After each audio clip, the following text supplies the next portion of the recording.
You say you are not satisfied. Good. Start there. Do not escape from it. Do not explain it away. Look at it. You have spent years moving, one ambition to another, one relationship to another, one identity to another. Still, something remains restless. You think, when this changes, I will finally rest. Then it changes. For a moment, there is relief. Then movement returns. Another problem. Another search. Another promise. You call this life. Look more carefully. Perhaps dissatisfaction is not in life. Perhaps dissatisfaction belongs to the one moving through life. So before searching for satisfaction, understand dissatisfaction directly, now. In this video, we are not going to discuss how to become more satisfied. We are not going to search for better habits, better techniques, better thinking. You have already tried movement, more achievement, more experiences, more knowledge. Still, dissatisfaction returns. So let us investigate this carefully. Why does satisfaction not remain? Why does desire return after fulfillment? Why does this feeling persist? Something is missing. More importantly, who says this? Who wants satisfaction? Who feels incomplete? You believe dissatisfaction comes from circumstances, from relationships, from work, from success, from failure, perhaps. But first we must examine something closer. The one who says, I am dissatisfied. Step by step, we will investigate seeking, desire, identification, and this constant habit of calling experiences mine, not philosophically, not theoretically, directly. Because before trying to solve dissatisfaction, first understand who owns it. And perhaps dissatisfaction continues not because satisfaction is absent, but because the one demanding permanent satisfaction has never been properly examined. So let's begin. Step 1, question the assumption. You say, I am dissatisfied.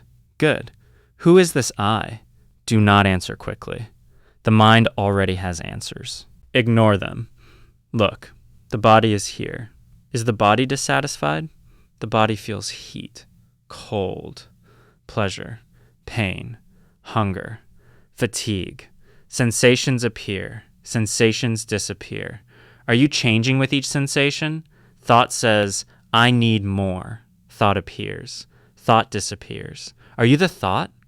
Emotion says, something is missing. Emotion appears. Emotion disappears.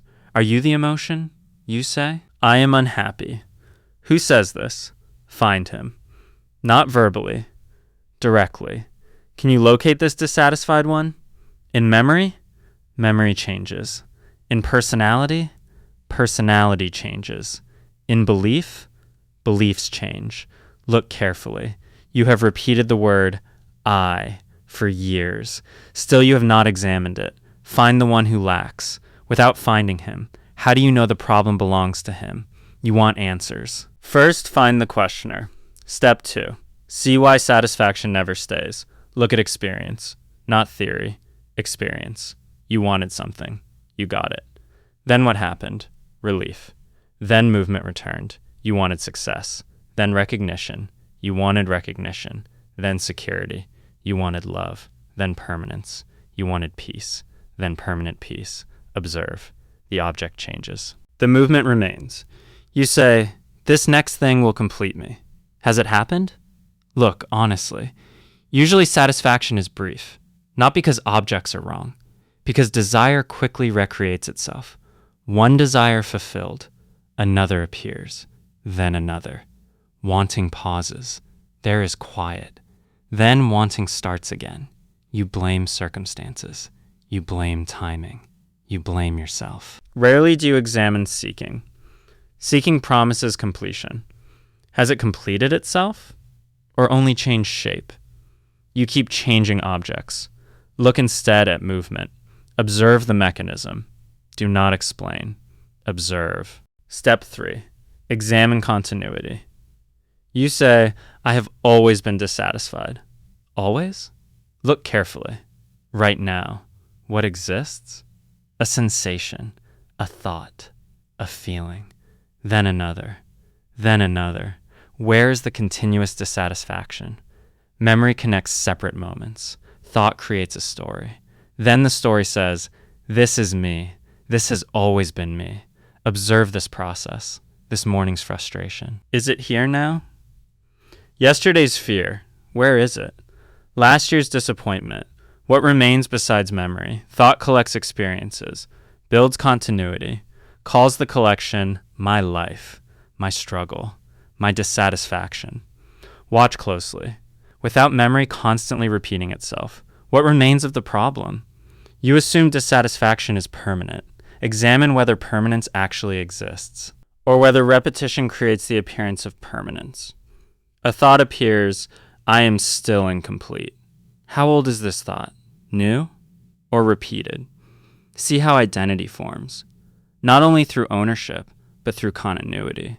The mind repeats, then believes repetition proves truth. Look directly. Is dissatisfaction continuous or continuously reconstructed? Remain there. Step 4. Expose identification. Why does dissatisfaction feel personal?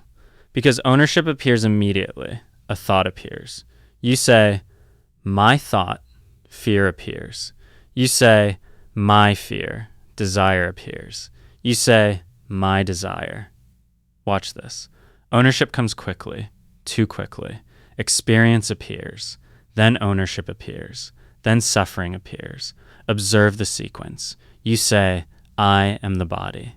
The body changes. You say, I am my history. History changes. You say, I am my success. Success changes. You say, I am my failure. Failure changes. Then you ask, why does peace keep changing? You identify with movement. Then movement becomes identity. Thought says, I am incomplete. Who hears this? Thought says, I need something. Who knows this? Awareness is already present. Thought appears inside it. Emotion appears inside it. Fear appears inside it. Why become every movement that appears? Look directly, not conceptually, directly. You maintain images. You defend stories. You protect identities. Then exhaustion appears.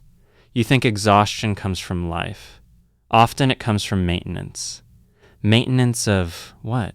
An image, a description, an identity constantly rebuilt. Investigate this. Step 5. Observe desire without becoming desire. Usually you do two things. You chase desire, or you resist desire. Both create involvement. Observe instead. A desire appears. Pause. Watch. Do not obey immediately. Do not fight immediately. Watch. It says, I need this. Ask, to whom has this appeared? Remain there. Observe movement. Desire comes. Desire stays. Desire leaves. Something remains. What remains? You think, my desires define me, do they? Childhood desires disappeared. Old ambitions disappeared. Old fears disappeared. Old identities disappeared. Did you disappear? Look carefully. Before ownership, there is experience. Then thought says, mine. Watch how quickly identity forms. Understanding begins there, not through suppression, not through indulgence, through observation. Step 6. Return to what is before thought. Leave concepts aside for a moment. Before the next thought, what are you? Do not imagine. Look, before dissatisfaction speaks, what is lacking? Remain there. No effort, no performance, no spiritual identity. The mind says, I am incomplete. Before that sentence, are you incomplete? Thought creates problems. Thought creates solutions. Thought becomes busy with both. You remain aware through all of it. You spend years improving experience. Have you investigated the experiencer? You ask changing things for permanence. Can change provide permanence? You ask objects for identity. Can objects provide identity? You ask thought for certainty. Can thought provide certainty? Look honestly, not philosophically, directly.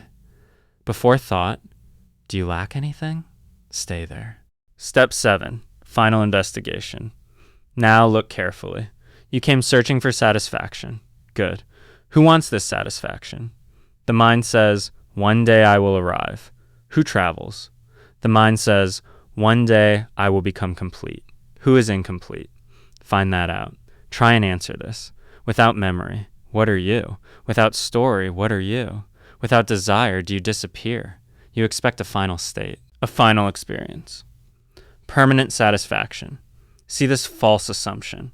The search for completion may itself be maintaining incompleteness. Investigate this. The dissatisfied one, was he ever properly examined? Examine him.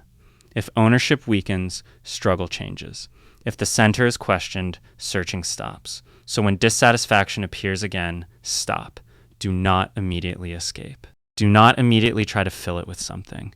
Ask, who is dissatisfied? Look, remain there, not tomorrow, now.